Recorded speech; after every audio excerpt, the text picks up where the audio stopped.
Excellences, Monsieur le ministre de la Santé, du Bien-être social et des infrastructures sanitaires, Excellences, Monsieur le maire de Malabo, Monsieur le président du comité d'organisation, cher ami professeur Ben Ali, Mesdames et Messieurs, chers maîtres, chers collègues, distingués participants, honorables invités.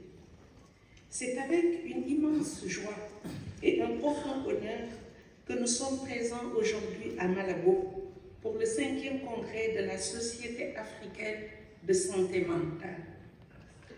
Nous tenons tout d'abord à exprimer notre gratitude envers les autorités équato-guinéennes pour l'accueil de ce congrès et pour tous les moyens humains, logistiques et matériels déployés pour la réussite de cet événement.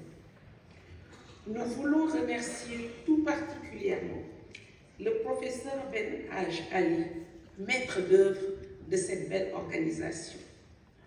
Nous remercions aussi chacun d'entre vous pour votre présence ici, car elle témoigne de votre engagement envers une cause qui nous unit tous, la santé mentale en Afrique.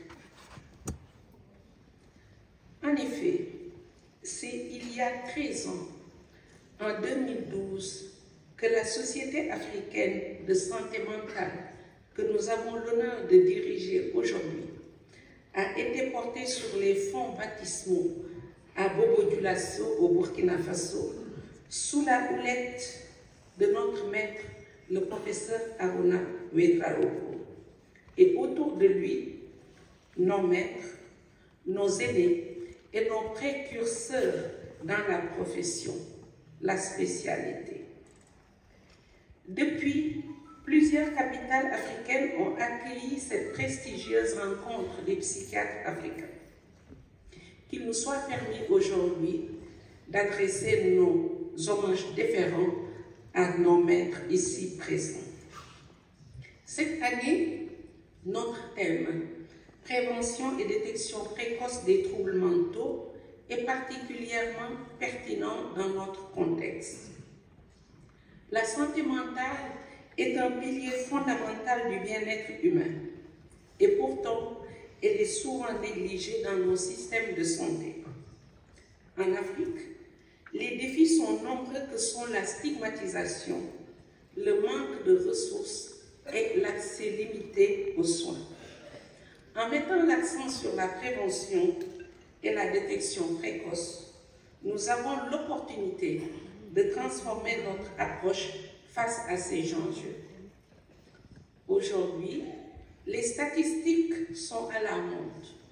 Selon l'OMS, environ 10% de la population en Afrique souffre de troubles mentaux, mais moins de 1% des budgets de santé sont alloués à ce domaine vital.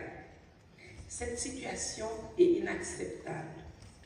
La prévention et la détection précoce peuvent non seulement réduire le fardeau des troubles mentaux, mais aussi améliorer significativement la qualité de vie des individus et des communautés. La prévention doit être notre première ligne de défense. Elle implique l'éducation et la sensibilisation des populations sur les facteurs de risque associés aux troubles mentaux. Nous devons encourager des modes de vie sains, promouvoir le soutien social et renforcer les compétences psychosociales dès le plus jeune âge. Les programmes scolaires doivent intégrer des modules sur la santé mentale afin d'éduquer nos enfants sur l'importance du bien-être mental. La détection précoce est tout aussi essentielle. Elle permettra d'identifier les signes avant-coureurs des troubles mentaux et d'intervenir rapidement. Tout ceci nécessite une formation adéquate pour les professionnels de santé ainsi que du grand public. Nous devrons créer des environnements où chacun se sent libre d'exprimer ses préoccupations sans craindre le jugement et la stigmatisation.